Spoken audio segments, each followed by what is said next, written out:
Hiya, welcome to Bad Influence. We start the new year with a look at the newest format. Software on CD.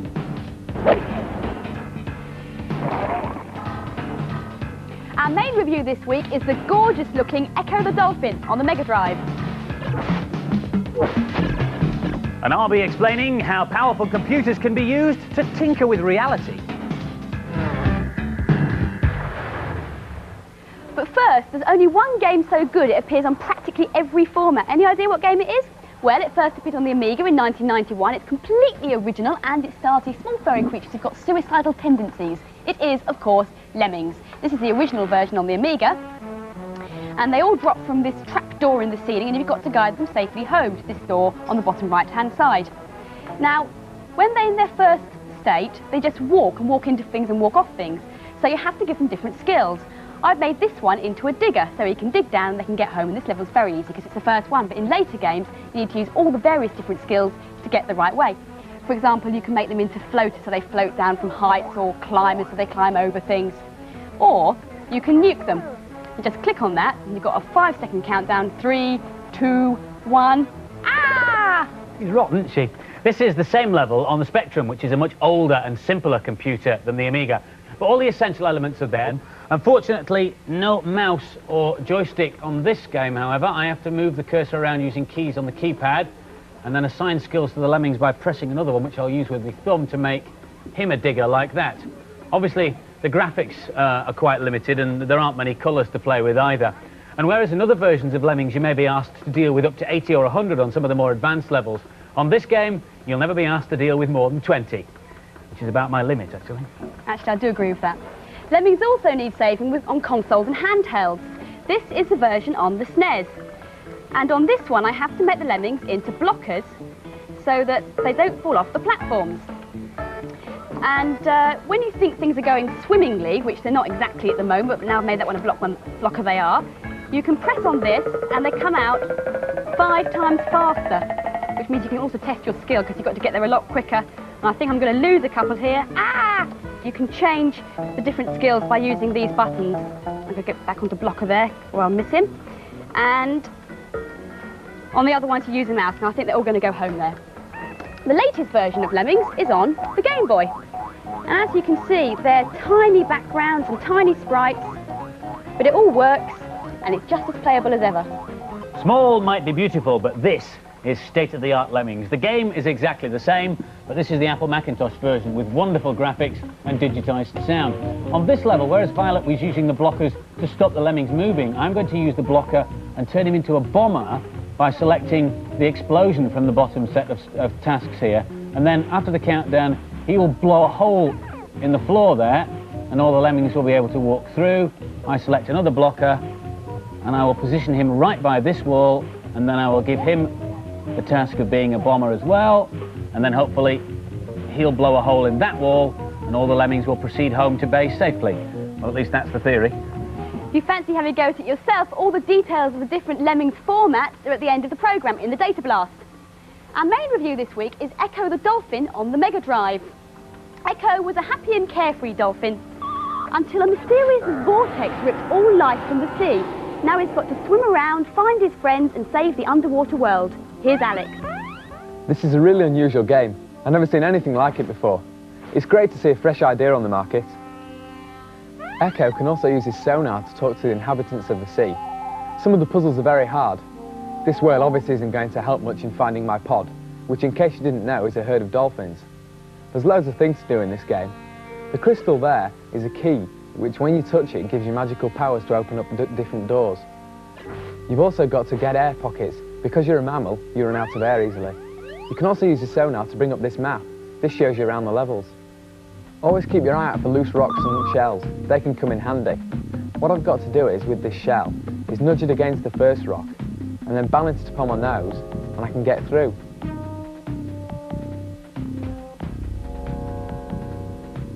There's loads of baddies on this level.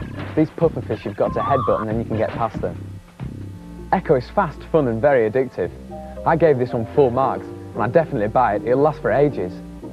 This is really gorgeous. I like the fact that you've got to solve a mystery. This is a really brilliant game. Everyone raves about this game, but I didn't like it that much. The graphics are good, and it's a good original idea, but it didn't keep me interested for long. And so the final scores for Echo the Dolphin. The boys gave it an excellent 4 out of 5, and the girls liked it just as much. They gave it 4 out of 5 too.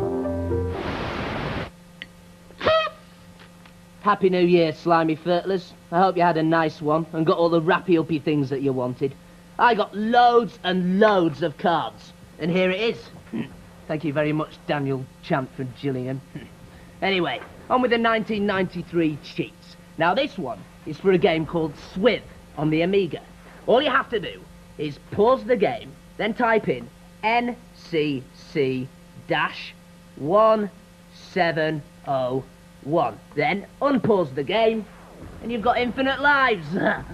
Oh, all right then, it's not a very good cheat, but I've got a headache. Oh, turn it down. Clear off. Computers and special effects. They're something you tend to associate with movies and the silver screen, but actually some of the best effects around aren't on the big screen at all. This is a commercial. It uses state-of-the-art 3D graphics and was made not in Hollywood, but in London at the Moving Picture Company. Gareth Edwards, the designer, explains how it's done. This is the live action, after it's been transferred from film onto video. So where do you actually start once you've got your live action footage inside your computer screen? Well, once I've got this picture into the computer's memory, I can digitize or trace a computer graphics line around the silhouette of the character, like this. And while I finish doing the dot to dot, I can then tell a computer that that is where the object is, and it will remember it. Right. Which is like the very first place where we start with the transformation from a two-dimensional picture into a three-dimensional object. Now I can tell the computer to go into its animation mode and play back for me the frames that I've digitized into the computer's memory. Once I've done that, once I've got the silhouette of the object, and I've got a rough position for the arms, I can actually go ahead and start getting complicated, which actually means doing all the bendy bits. Oh dear. Which is the... It's complicated It now. gets complicated. Using a feature called a shader ball, Gareth can start to put shading on the graphic. He then adds the lettering and a bit of texture until he gets the right look. And we add them together, we get that kind of effect. Now you can see the reflections on the surface there. Yeah. The reflections of that surface are created using this picture. Why is there a haunted house on the screen? Almost anything will do as long as it's the right kind of Because it's moving texture. around That's so much right. and stuff, you're not really going to notice. How long has it taken you, the two of you together, to create this sequence? Believe it or not, 7 weeks. For how much actual animation on screen? About 20 seconds. When Gareth has finished making the three-dimensional computer graphic version of the biscuit wrapper, all that information is transferred onto another computer called a Harry. That's operated by Paul. What the Harry computer basically does is combine the real people and the computer graphic and make it all look, well, real, if you like. Where do you start, Paul? This is the clean background as it was shot, like that. So first of all, we need to put the computer graphics on to make sure that it's going to fit. Well, if Gareth got his dot to dot right, it shouldn't Exactly. So there we can see the computer graphics being combined with the live action background. Now the first thing we can see is that it looks stuck on, it looks very, very sharp. So we need to soften it. We also need to knock the colours back a little bit just to make it sit in that bit more. To get rid of the arms, we take it into an area of the Harry called the paint box, which allows us to actually paint on the screen.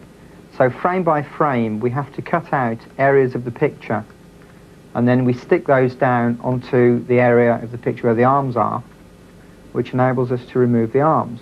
The Harry machine is the one which adds all the finishing touches. The one I like best is called motion blur. Get this. The way we do the motion blur is we take it again into the paint box, and by using a function called cut and paste, we cut out a small area of the picture, and using that like a tool enables us to actually smudge the picture underneath. We can mimic that on the actual computer graphics to give it, again, that added little bit of realism. So now you know of all the hard work and computer magic that goes into creating just one commercial. Now it's done, all we have to do is sit back and enjoy the finished product. And possibly a biscuit. Anyone?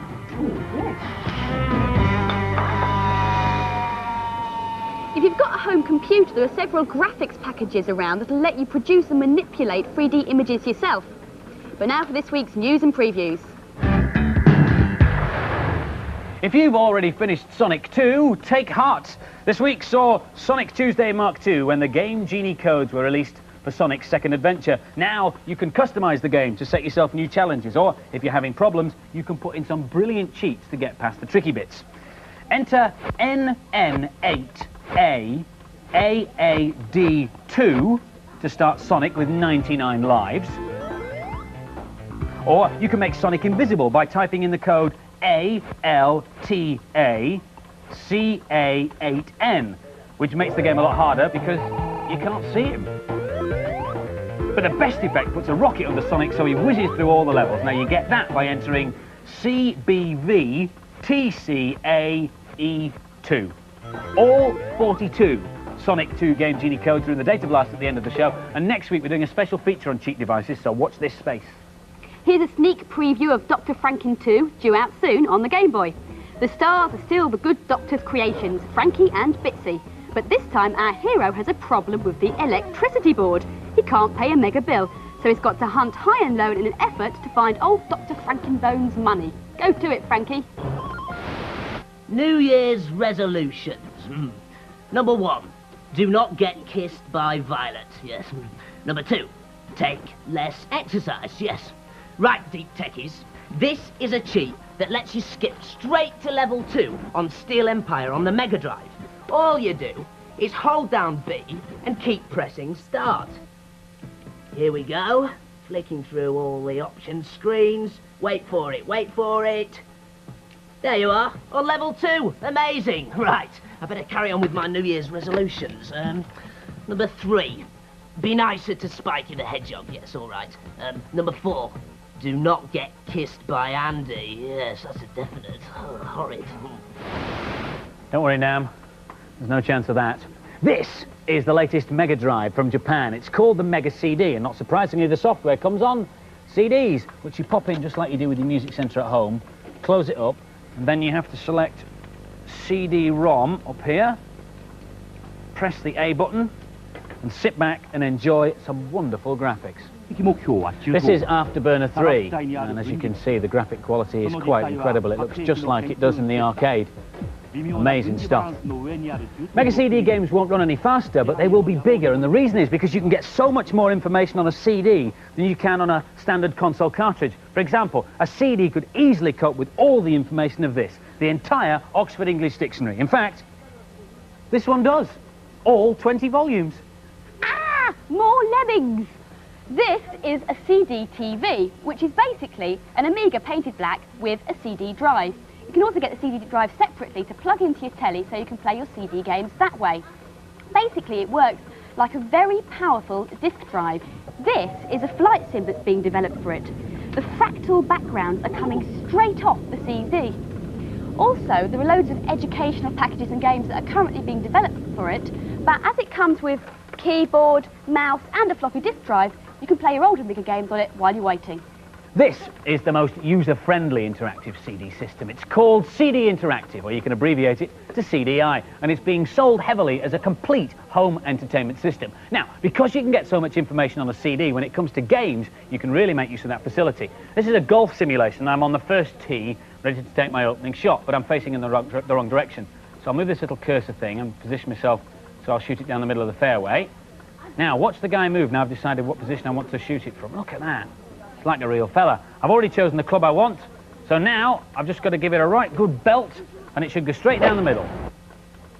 There's about 50,000 photographs to choose from on this CD, so wherever my ball has landed, in the water, unfortunately, the CD will be able to pick it out and show me exactly where I went. Of all the formats, I think this golf game is probably one of the best. There are other games around, but the hardware in the CD area is wonderful, but I think it would be fair to say that the software hasn't really caught up yet. You can also play your music CDs on this, and you can get TVs and films soon on CD as well, and the whole system of CDI is compatible with the Kodak Photo CD system that allows you to put your family snaps on a CD at somewhere like Boots.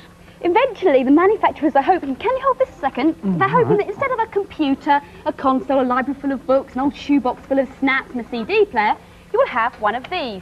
It is a portable CD and computer. It's a Sony Data Discman, and whilst it can't do all the things that its brother can do, it's getting there and it's portable. And now for some more games reviews. Magical Quest is yet another game starring Mickey Mouse. This time he's hot on the trail of his missing mate Pluto, who's been snatched by evil Emperor Pete, which I think you'll agree is a pretty cool name for an emperor. Here's Kathleen. This is a lovely game. It's easy to pick up and very fun to play. You're in an enchanted world, so the most unusual things can happen. If you pick up these gold blocks, you can spin them and then you can get coins underneath. If you get this block and then throw it at the treasure chest, there's loads of coins underneath. If you go onto this tomato, it can protect you from spikes, so you just need to walk as fast as the tomato goes. This is an end-of-level boss. He shoots out these babies and you've got to try to kill them. And if you can spin them as well, and if you spin them, you can get extra points. If Mickey changes into different costumes, he gets extra magical powers. I love this game. It's just as good as Castle of Illusion. It's nothing special. It's quite fun, but there's nothing original in it. I'm not a great fan of this one. It's not very interesting. It's just an average platform game. And the scores for Magical Quest, the boys gave it an average score of 3 out of 5, but the girls liked it a bit more and they gave it 4 out of 5. After all that conspicuous consumption over Christmas, here's a new game priced at a lean $7.99. The Galactic Warrior Rats, who actually look more like Galactic Warrior Globs to me, have a mission to find and destroy a computer which is set to blow up their world. Here's Matthew to help them. This game is fast and full of baddies. Lots of weapons to choose from if you've got enough money. And there's some really good touches in the gameplay. This is a very good looking game in parts. Although the music is a bit poor, the sound effects are excellent. It only slows down when the action is very full. Right, I'm just going through the door here. You can pick up credits when you kill enemies, and you can use these towards buying weapons, ammo, coolant which reduces damage from enemies, or orbits which follow you around, adding power to your fire. As you can see, you can't really afford to stop shooting for very long. I think this game's great value and a real challenge, but if you don't like fast shooting games, it's definitely not for you. I like this. It's a playable, nice-looking game with great sound, and it's a bargain. This is not my sort of game. As soon as you get out of your base, you get shot at. I don't see the attraction in games like this. And the scores for Galactic Warrior Rats, the boys gave it 3 out of 5, and the girls thought it was an average game as well. They gave it 3 out of 5. Way! Way! Whoa! Here are some level codes for Space Harrier on the Game Gear. Right, I'm going to try level 9. I hope you've got your biros ready and jotting these down. Level 9. Right. B, F, C, H. Level 9. It works. It works. Hey! Beam me up, Strutty. Whoa. Whoa. Live long and prosper, Nam. If you want to record the data blast, set your video recorder now. Last week's competition was to win loads of copies of the new Take That video, Take That and Party, and the winners' names are going across the bottom of the screen now. Congratulations to you. The competition question, you will recall, was what were the names of the 2 bands the boys were in before they formed Take That? And the answer was The Cutest Rush and Street Beat. This week's competition prize is to win 5 copies of Lemmings, and the question is, are lemmings a type of rat, a type of guinea pig or a type of squirrel? Send your answer on a postcard or a stuck-down envelope to the usual address. Mark's competition to reach us no later than next Monday, please. And don't forget to tell us what format you would like Lemmings on. Hope you've enjoyed the programme. We'll see you next week at the same time. Take care. Bye-bye. Bye.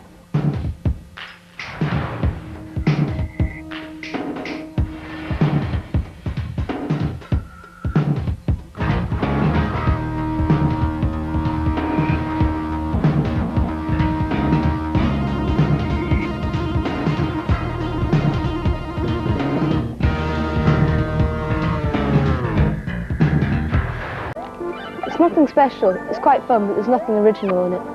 I'm not a great fan of this one. It's not very interesting. It's just an average platform game. And the scores for Magical Quest, the boys gave it an average score of 3 out of 5, but the girls liked it a bit more and they gave it 4 out of 5. After all that conspicuous consumption over Christmas, here's a new game priced at a lean $7.99.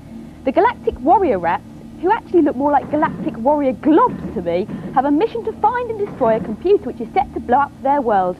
Here's Matthew to help them. This game is fast and full of baddies. Lots of weapons to choose from if you've got enough money. And there's some really good touches in the gameplay. This is a very good looking game in parts.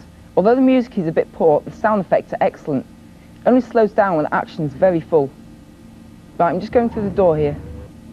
You can pick up credits when you kill enemies, and you can use these towards buying weapons, ammo, coolant which reduces damage from enemies, or orbits which follow you around adding power to your fire. As you can see, you can't really afford to stop shooting for very long. I think this game's great value and a real challenge, but if you don't like fast shooting games, it's definitely not for you. I like this. It's a playable, nice looking game with great sound and it's a bargain. This is not my sort of game. As soon as you get out of your base, you get shot at. I don't see the attraction in games like this. And the scores for Galactic Warrior Rats: the boys gave it 3 out of 5, and the girls thought it was an average game as well. They gave it 3 out of 5. Way! Way! Whoa! Here are some level codes for Space Harrier on the Game Gear. Right, I'm going to try level 9. I hope you've got your biros ready and jotting these down. Level 9. Right. B, F, C, H. Level 9. It works. It works. Hey! Beam me up, Strotty. Whoa. Whoa. Live long and prosper, Nam. If you want to record the data blast, set your video recorder now. Last week's competition was to win loads of copies of the new Take That video, Take That and Party, and the winners' names are going across the bottom of the screen now. Congratulations to you. The competition question, you will recall, was what were the names of the 2 bands the boys were in before they formed Take That? And the answer was The Cutest Rush and Street Beat. This week's competition prize is to win 5 copies of Lemmings, and the question is, are lemmings a type of rat, a type of guinea pig or a type of squirrel? Send your answer on a postcard or a stuck-down envelope to the usual address. Mark's competition to reach us no later than next Monday, please. And don't forget to tell us what format you would like Lemmings on. Hope you've enjoyed the programme. We'll see you next week at the same time. Take care. Bye-bye. Bye. We need to soften it. We also need to knock the colours back a little bit, just to make it sit in that bit more. To get rid of the arms, we take it into an area of the Harry called the paint box, which allows us to actually paint on the screen. So frame by frame, we have to cut out areas of the picture, and then we stick those down onto the area of the picture where the arms are, which enables us to remove the arms. The Harry machine is the one which adds all the finishing touches. The one I like best is called Motion Blur. Get this. The way we do the motion blur is we take it again into the paint box, and by using a function called cut and paste, we cut out a small area of the picture, and using that like a tool enables us to actually smudge the picture underneath. We can mimic that on the actual computer graphics to give it, again, that added little bit of realism. So now you know of all the hard work and computer magic that goes into creating just one commercial. Now it's done, all we have to do is sit back and enjoy the finished product. And possibly a biscuit. Anyone? Ooh, yes. If you've got a home computer, there are several graphics packages around that will let you produce and manipulate 3D images yourself. But now for this week's news and previews. If you've already finished Sonic 2, take heart. This week saw Sonic Tuesday Mark II when the Game Genie codes were released for Sonic's second adventure. Now you can customise the game to set yourself new challenges, or if you're having problems, you can put in some brilliant cheats to get past the tricky bits. Enter NN8AAD2 to start Sonic with 99 lives. Or you can make Sonic invisible by typing in the code ALTACA8N, which makes the game a lot harder because you can't see him.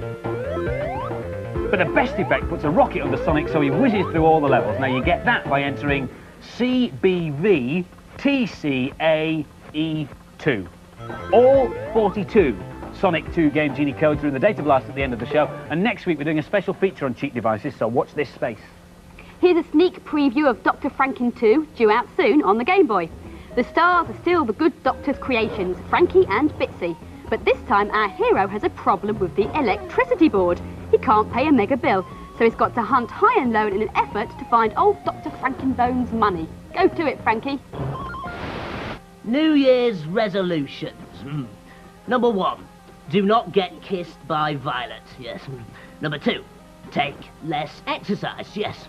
Right, deep techies, this is a cheat that lets you skip straight to level 2 on Steel Empire on the Mega Drive. All you do is hold down B. Isn't really caught up yet. You can also play your music CDs on this, and you can get TVs and films soon on CD as well. And the whole system of CDI is compatible with the Kodak Photo CD system that allows you to put your family snaps on a CD at somewhere like Boots. Eventually, the manufacturers are hoping, can you hold this a second? They're hoping that instead of a computer, a console, a library full of books, an old shoebox full of snaps and a CD player, you will have one of these. It is a portable CD and computer. It's a Sony Data Discman. And whilst it can't do all the things that its brother can do, it's getting there and it's portable.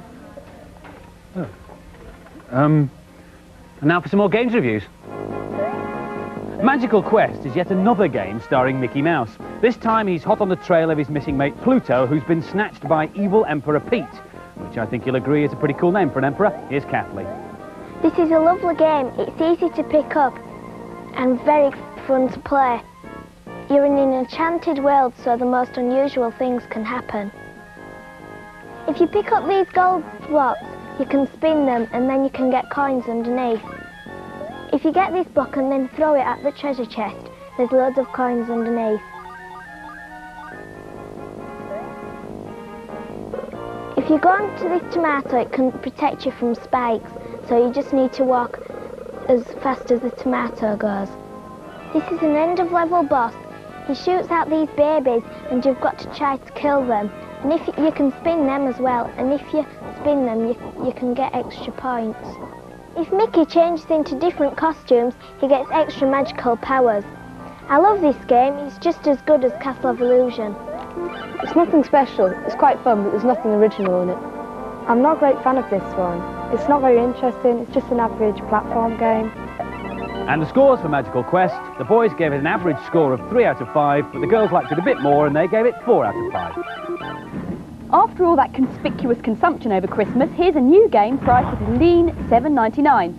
The Galactic Warrior Rats, who actually look more like Galactic Warrior Globs to me, have a mission to find and destroy a computer which is set to blow up their world. Here's Matthew to help them. This game is fast and full of baddies. Lots of weapons to choose from if you've got enough money. And there's some really good touches in the gameplay. This is a very good looking game in parts.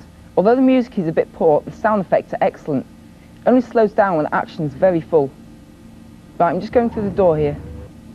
You can pick up credits when you kill enemies, and you can use these towards buying weapons, ammo, coolant which reduces damage from enemies, or orbits which follow you around adding power to your fire. As you can see, you can't really afford to stop shooting for very long. I think this game's great value and a real challenge, but if you don't like fast shooting games, it's definitely not for you. I like this. It's a playable, nice... Is a key, which when you touch it, gives you magical powers to open up different doors. You've also got to get air pockets. Because you're a mammal, you run out of air easily. You can also use the sonar to bring up this map. This shows you around the levels. Always keep your eye out for loose rocks and shells. They can come in handy. What I've got to do is, with this shell, is nudge it against the first rock, and then balance it upon my nose, and I can get through.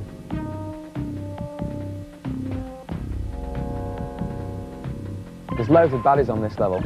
These pufferfish you've got to headbutt and then you can get past them. Echo is fast, fun and very addictive. I gave this one 4 marks, and I'd definitely buy it. It'll last for ages. This is really gorgeous. I like the fact that you've got to solve a mystery. This is a really brilliant game. Everyone raves about this game, but I didn't like it that much. The graphics are good, and it's a good original idea, but it didn't keep me interested for long. And so the final scores for Echo the Dolphin. The boys gave it an excellent 4 out of 5, and the girls liked it just as much. They gave it 4 out of 5 too. Happy New Year, slimy furtlers. I hope you had a nice one and got all the rappy-uppy things that you wanted. I got loads and loads of cards, and here it is. Thank you very much, Daniel Chant from Gillingham. Anyway, on with the 1993 cheats. Now this one is for a game called Swith on the Amiga. All you have to do is pause the game, then type in NCC-1701. Then unpause the game, and you've got infinite lives. Oh, all right then, it's not a very good cheat, but I've got a headache. Oh, turn it down. Clear off. Computers and special effects, they're something you tend to associate with movies and the silver screen, but actually some of the best effects around aren't on the big screen at all. This is a commercial. It uses state-of-the-art 3D graphics and was made not in Hollywood, but in London at the Moving Picture Company. Gareth Edwards, the designer, explains how it's done. This is the live action after it's been transferred from film onto video.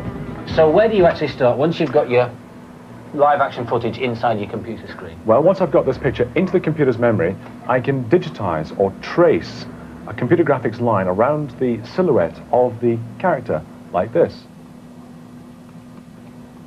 And while I finish doing the dot to dot, I can then tell a computer that that is where the object is, and it'll remember it. Right. Which is like the very first place where we start with the transformation from a two-dimensional picture into a three-dimensional object. Now I can tell the computer to go into its animation mode and play back for me the frames that I've digitized into the computer's memory. Once I've done that, once I've got the silhouette of the object, and I've got a rough position for the arms, I can actually go ahead and start getting complicated. We're explaining how powerful computers can be used to tinker with reality. But first, there's only one game so good it appears on practically every format. Any idea what game it is? Well, it first appeared on the Amiga in 1991. It's completely original, and it stars these small furry creatures who've got suicidal tendencies. It is, of course, Lemmings. This is the original version on the Amiga, and they all drop from this trap door in the ceiling, and you've got to guide them safely home to this door on the bottom right-hand side. Now, when they're in their first state, they just walk into things and walk off things, so you have to give them different skills. I've made this one into a digger, so he can dig down and they can get home, and this level's very easy because it's the first one, but in later games you need to use all the various different skills to get the right way. For example, you can make them into floaters so they float down from heights, or climbers so they climb over things. Or you can nuke them. You just click on that and you've got a 5-second countdown. 3, 2, 1, ah! She's rotten, isn't she? This is the same level on the Spectrum, which is a much older and simpler computer than the Amiga. But all the essential elements are there. Unfortunately, no mouse or joystick on this game, however. I have to move the cursor around using keys on the keypad, and then assign skills to the Lemmings by pressing another one, which I'll use with the thumb to make him a digger like that. Obviously, the graphics are quite limited, and there aren't many colours to play with either. And whereas in other versions of Lemmings you may be asked to deal with up to 80 or 100 on some of the more advanced levels, on this game you'll never be asked to deal with more than 20. Which is about my limit, actually. Actually, I do agree with that. Lemmings also need saving on consoles and handhelds.